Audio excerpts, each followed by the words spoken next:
দই, দইয়ের ভিতরে এই যে লাল লাল এটা কি? মিষ্টি জাল দেওয়া কড়াই বহুদিন হয়নি পরিষ্কার, চারপাশে স্যাঁতস্যাঁতে আর মেঘলা।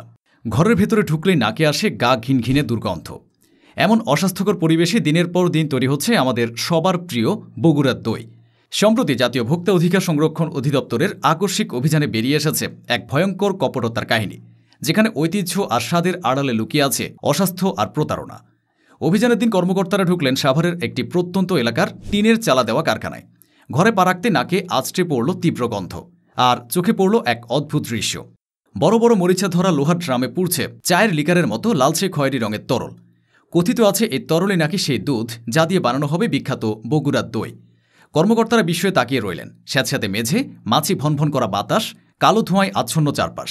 যেন কোনো খাদ্য উৎপাদন কেন্দ্র নয়, বরং মনে হচ্ছে বর্জ্য প্রক্রিয়াজাতকরণ কারখানা। কারখানায় কর্মরত এক শিশু শ্রমিককে যখন এই লালচে তরল সম্পর্কে প্রশ্ন করা হয়, সে ভয়ে ভয়ে বলল এটা দুধ। তারপর আবার সংশোধন করে জানালো দুধটা আজ পেতে পেতে এমন লাল হয়ে গেছে, অথচ দুধ আর চিনি মিলে এমন রং হওয়া প্রায় অসম্ভব। কর্মকর্তাদের সন্দেহ হলো এখানে হয়তো ক্ষতিকর রাসায়নিক বা কাপড়ের রং মেশানো হচ্ছে। মালিকপক্ষের দাবি দুধ আর চিনি ছাড়া আর কিছুই নেই, কিন্তু এই রং আর গন্ধ যেন অন্য কিছু বলছে। আরও গভীরে গেলে চমকপ্রদ তথ্য বেরিয়ে আসে। এই কারখানায় তৈরি হওয়া দই বাজারে বিক্রি হচ্ছিল বগুড়ার দই নামের ট্যাগ লাগিয়ে। সাভার ও ঢাকার বিভিন্ন প্রান্তে ফেরি করে বা দোকানে দোকানে সরবরাহ করা হচ্ছিল এ ভেজাল দই। মানুষ বিশ্বাস করে আসছে তারা আসল বগুড়ার দই কিনছে, অথচ সবই তৈরি হচ্ছিল এক অস্বাস্থ্যকর কারখানায়। এক স্থানীয় বাসিন্দা বিস্ময়ভরা কণ্ঠে বললেন, আমরা তো ভেবেছি আসল বগুড়ার দই, কে জানতো এর পেছনে এমন প্রতারণা লুকিয়ে আছে। অভিযানে উপস্থিত ভোক্তা অধিকার সংরক্ষণ অধিদপ্তরের সহকারী পরিচালক সাংবাদিকদের বলেন, যে পরিবেশে এই দই তৈরি হচ্ছে তা জনস্বাস্থ্যের জন্য মারাত্মক ঝুঁকিপূর্ণ। সাভারের দই তৈরি করে সেটিকে বগুড়ার দই হিসেবে বিক্রি করাটা সরাসরি প্রতারণা। তিনি আরও জানালেন, কারখানার কোনো বৈধ লাইসেন্স নেই, উৎপাদনের তারিখ বা মেয়াদ উত্তীর্ণের তারিখও উল্লেখ করা হয় না। কারখানার এক অন্ধকার কক্ষে ঢুকে কর্মকর্তারা আরেকটি দৃশ্য দেখে হতবাক হয়ে যান। সেখানে পাহাড়ের মতো স্তূপ করে রাখা আছে হাজার হাজার মাটির সরা।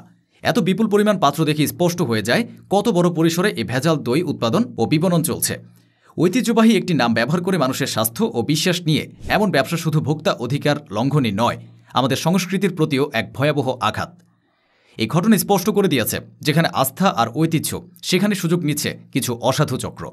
বগুড়ার দই যা বছরের পর বছর দেশের মানুষের মনে এক বিশেষ জায়গা করে নিয়েছে, সেটি এখন হয়ে উঠেছে প্রতারণার হাতিয়ার। সাধারণ মানুষ প্রতিদিন অজান্তে স্বাস্থ্য ঝুঁকি নিয়ে খাচ্ছে রাসায়নিক মেশানো দই, যা হয়তো শরীরে মারাত্মক ক্ষতি ডেকে আনছে। সচেতন মহল মনে করছেন, নিয়মিত নজরদারি আর কঠোর আইন প্রয়োগ ছাড়া এ ধরনের অসাধু চক্রকে থামানো যাবে না। আমাদের খাবারের নিরাপত্তা নিশ্চিত করতে হলে প্রশাসনের পাশাপাশি ভোক্তাদের সচেতনও হতে হবে।